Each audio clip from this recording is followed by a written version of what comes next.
Let me tell you a story about a man who loved God more than anything, even more than the one thing he loved most in this world.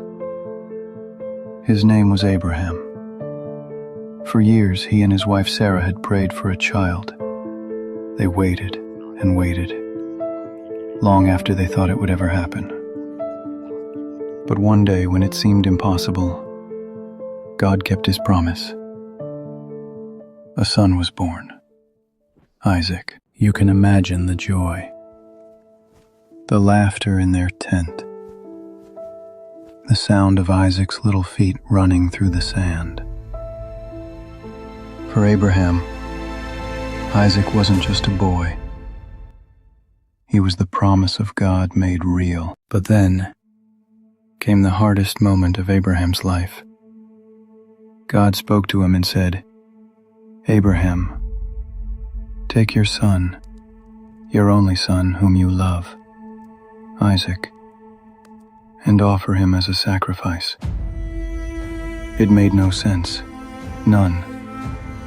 How could the God who gave this child ask for him back? But Abraham didn't argue. He didn't delay. He just trusted, somehow, that God had a plan even when it broke his heart to follow it. So early the next morning, Abraham took Isaac and began the journey. 3 long days, 3 silent nights. I imagine Isaac asking, "Father, we have the fire and the wood, but where's the lamb for the offering?" And Abraham said, "God himself will provide." They climbed the mountain together. Abraham built the altar. He placed the wood. Abraham has built a stone altar and arranged wood upon it. With trembling hands and tears in his eyes, he gently helps Isaac onto the altar.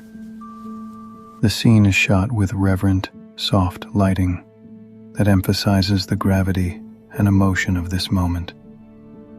Abraham's face shows anguish, love, and unwavering faith simultaneously. Then, with tears in his eyes, he laid his son on top. Just as he raised the knife, a voice called out from heaven, "Abraham, don't lay a hand on the boy."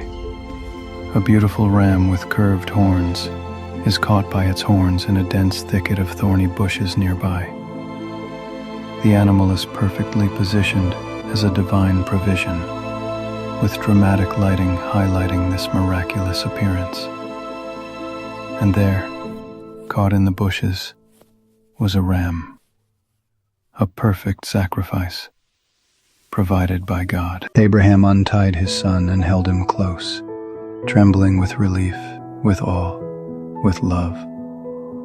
He named that place, "The Lord will provide," because he did. He always does. Abraham and Isaac stand together on the mountain, looking out over the vast landscape as the sun sets.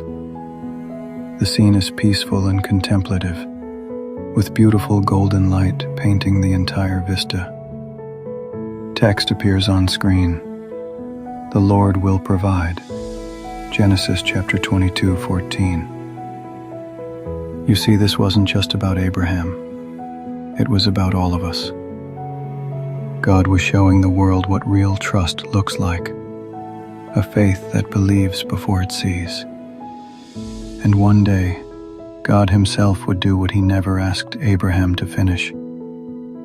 He would give his own son, Jesus, as the sacrifice of love for us all.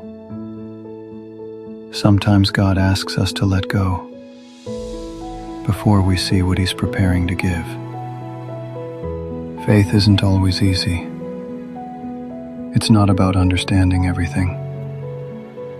It's about believing that his promise is stronger than our fear. Abraham's story reminds us, when you trust God completely, you'll find that he always provides. In his time, in his way, perfectly. Because love, real love, always trusts. And God's love never fails.